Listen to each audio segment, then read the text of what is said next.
ये हमने डिस्कशन भी किया था कि हमें क्वांटिटी से ज़्यादा क्वालिटी पे फोकस करना चाहिए। तो एक तो जो कईयों की हैबिट होती है किताबें सजाने की, कि हमारी जो डेस्क है उस पर कम से कम इतना बड़ा किताबों का ढेर होगा तभी मतलब मजे आएंगे, दिखना चाहिए कि यूपीएससी की तैयारी कर रहा है। तो बात यह कि दिखाना मैटर नहीं करता, हमें किताबें रखनी है थोड़ी। आप जो टॉपिक पढ़ रहे हो उसकी किताबें रखा करो, टेबल खाली होना चाहिए, और उसकी किताबें जब कंप्लीट हो जाए तभी दूसरी किताबें उठानी है। और किताबें भी ये नहीं है कि जैसे मॉडर्न हिस्ट्री पढ़ रहे हो, मॉडर्न हिस्ट्री की कितनी किताबें होगी, एक तो एनसीईआरटी होगी, एक अपने नोट्स होंगे दृष्टि के, स्पेक्ट्रम होगी, विपिन चंद्रा की भारत का स्वतंत्रता संघर्ष होगा, और भी बहुत सी होगी, ग्रोवर है। तो बात यह है कि आप एक रिसोर्स पिक कर लो कोई भी। अगर आपने एनसीईआरटी पढ़ी है तो एनसीईआरटी सारे कोर्स को कंप्लीट नहीं करती है, तो उसके साथ साथ आप कोई नोट्स या कोई और बुक रेफर कर सकते हैं, उसको यूज कीजिए।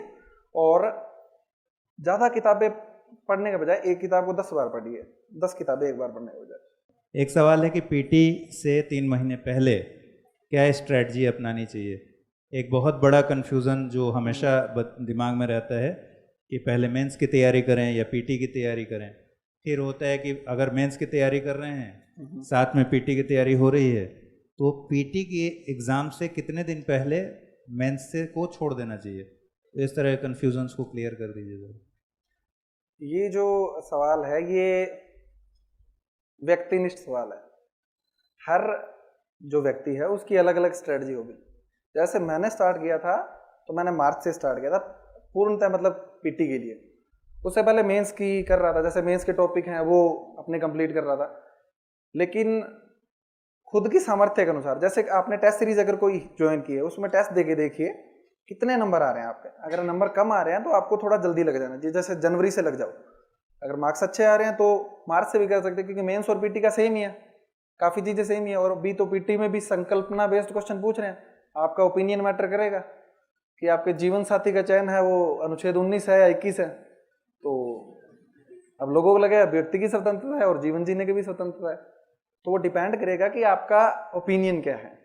यह संविधान की जब आपको बहुत अच्छी समझ होगी तभी आप उसको कर पाएंगे। तो बात यह है कि जब आपका जो सामर्थ्य है आप खुद को चेक कीजिए, किसी दोस्त से को क्वेश्चन बनाने को कहिए, जैसे आपने कोई सब्जेक्ट तैयार किया उसमें आपके जो मार्क्स आते हैं उसके हिसाब से लगिए। वैसे 3 महीने से लेट ना करें, क्योंकि मार्च से तो लग ही जाए अगर जून में पेपर है तो। और उसके अलावा अगर आपकी पीटी की तैयारी कम है, आपकी एक्यूरेसी अच्छी नहीं है, तो जनवरी से लग जाना चाहिए।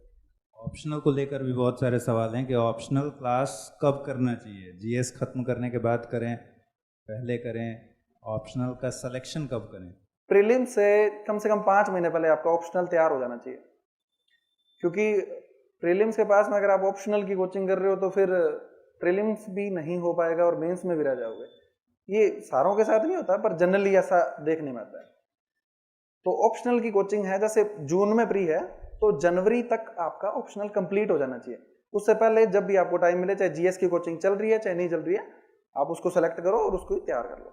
एक सवाल ऑप्शनल से ही जुड़ा हुआ है कि आपका हिंदी साहित्य था, तो 10वीं के बाद से हिंदी साहित्य नहीं पढ़ा और अभी हिंदी साहित्य को पढ़ने की इच्छा हो रही है, तो इस विषय का चुनाव वैकल्पिक विषय के लिए कैसा रहेगा। अभी हम लोग चर्चा कर रहे थे कि हिंदी साहित्य आपका भी बैकग्राउंड नहीं रहा है, तो बताइए इस सवाल का जवाब। फिर इस सवाल का जो जवाब है मैं अपना एक्सपीरियंस बता देता हूँ। मैं जीएस पढ़ रहा था और एकदम से ऑप्शनल का ख्याल आया कि ऑप्शनल क्या रखूँ मैं। तब मैं दिल्ली में नहीं था, जयपुर था तब मैं। तो मैंने टॉपर्स देखे हिंदी मीडियम के, तो टॉपर्स देखे तो मेरे को हिंदी लिटरेचर में सबसे ज़्यादा टॉपर्स मतलब मिले कि हाँ ये सब्जेक्ट अच्छा है। और मेरा डिसीजन था वो आधे घंटे का डिसीजन था, मतलब आधे घंटे मैंने सोच लिया था और दृष्टि में फ़ोन भी कर दिया था मैंने कि क्लास कब से स्टार्ट हो रही है और मेरे को ज्वाइन करना है।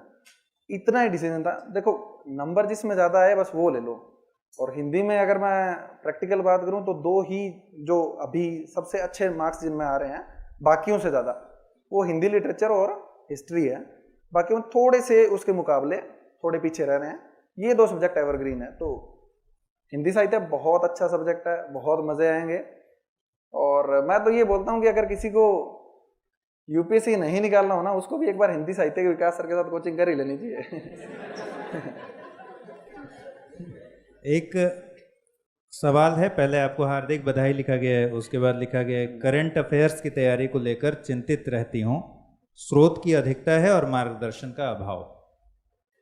तो बेसिकली इस सवाल से ये निकालते हैं करंट अफेयर्स को लेकर क्या कुछ करना चाहिए।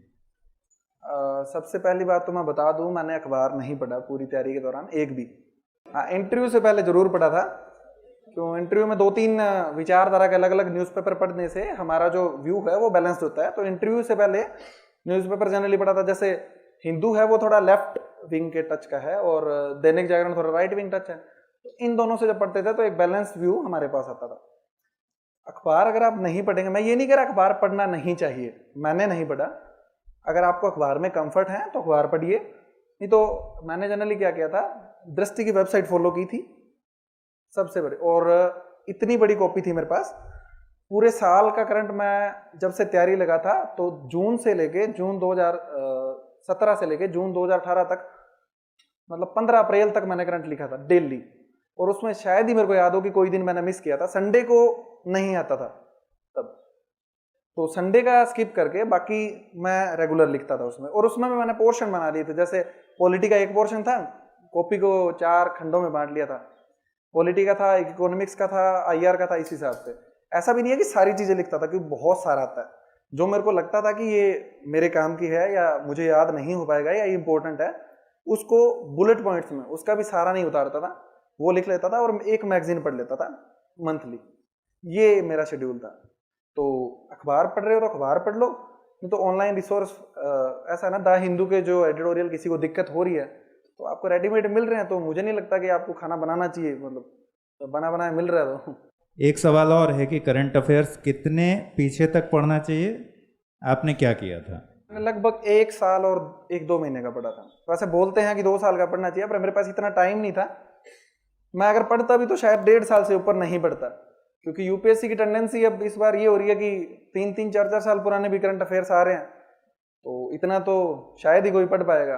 और तो इससे बेटर है कि आप 1-1.5 साल का तैयार कर लीजिए, जो आपकी सामर्थ्य है 1.5 साल का कर सकते हैं। उससे पीछे का तैयार करने का मुझे कॉस्ट बेनिफिट लगता नहीं है इतना।